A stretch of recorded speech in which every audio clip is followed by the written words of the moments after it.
Let's answer a few of your emails tonight, shall we?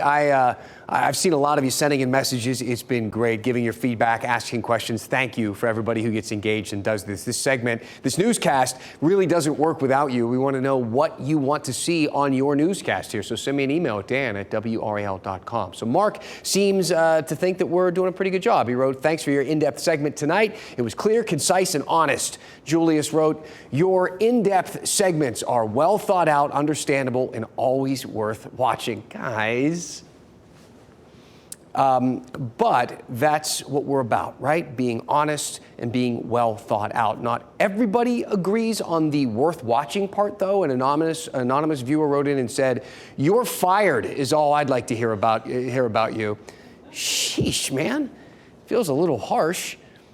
I guess I'm not for everybody. Remember, though, you don't have to watch me stand up here and talk, but another viewer named Jeff thinks if you do change the channel, you'd be missing out. He wrote, yours is some of the best programming on television. Thank you, Jeff. I was starting to feel a little sad. Moving on now to a message I got about tens of millions of dollars that the state treasurer recently found in a lost account. I'm talking about the $170 million of your tax money sitting in an account going unnoticed for 25 years. A viewer named Bill wrote in and said, it's been more than 20 years since the court found that the state should be responsible for funding low-income children's education. Some of that $170 million that was found should go to support the education of low-income children in public education. So what Bill is talking about is the Leandro case. WRAL has covered it since 1994. In 2022, a big development, the state Supreme Court ruled that North Carolina must drastically increase education funding by about $5.5 billion and setting a deadline for 2028 to do that. Now, that decision has been challenged. The case is very much still being litigated. And all that said,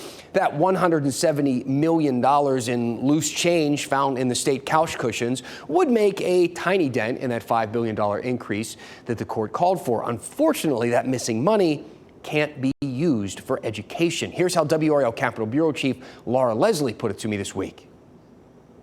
This was money that was set aside by lawmakers for capital expenses. So this money can only be used for certain uses. One of the uses it can be used for is paying off some of the debt that the state owes for all the projects that we've taken on. And that's what the treasurer says he's going to do with it. So they'll use that money to pay down some debt. Not a bad idea. Now, let's move on to an email that I think a lot of you can relate to, and it has to do with the cost of living. Ken wrote in and said, I fail to see any value in these new companies coming to our area. We give them tax incentives to come here, and that ultimately costs taxpayers. Increased demand for housing. Prices go up. Raising my taxes. Increased traffic and new road projects, raising my taxes. Most locals are not qualified for these jobs, so more people moving in and moving on. So Ken brings up a pretty interesting point. You know, the state rolls out these sweet deals to big companies if those companies then bring good jobs and good salaries, and then those people with the good jobs and good salaries buy homes and they drive the housing market up and prices go up, and that means higher property taxes for people who have lived here, and then new roads and new schools and all that stuff. Bringing in new business and industry is good for the health and growth of the state, but many individual people might get left behind in some ways, especially when it comes to housing. It is a crisis. I mean, plain and simple.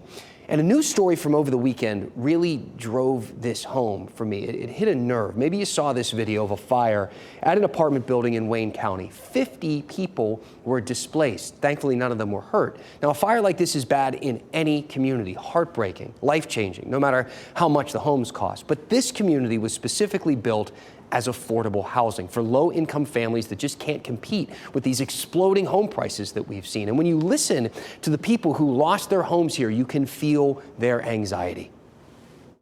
I do feel like it's going to be difficult to find a place at the price of what we were paying here. If we have to venture out a little further, but still have to come on this side for kids' school and everything like that, yeah, that'll be a little problem. Places like this that are affordable for some people, once you get in them, you try to be here as long as possible. Once they fill up, that's it. You're on a wait list for a while.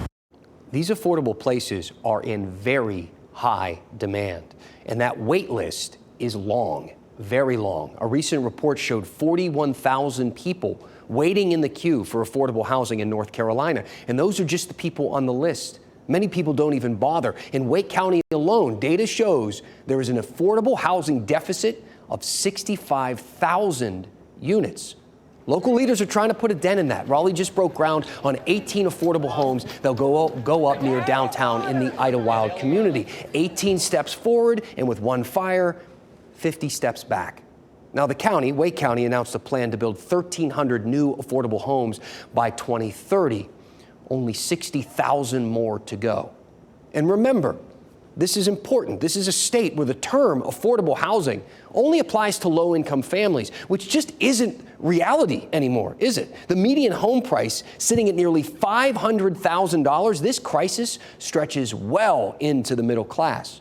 Ken's email got me thinking, weighing the cost of growth and how many of you feel a little left behind during all of this. We live in a state where the average salary can no longer afford the average home. Tell me what this means to you. What should we explore next? Email me at dan@WRAL.com. Tell me what's on your mind, and we will go in depth. So many people are impacted by that. I think you're going to get a lot of emails, Dan.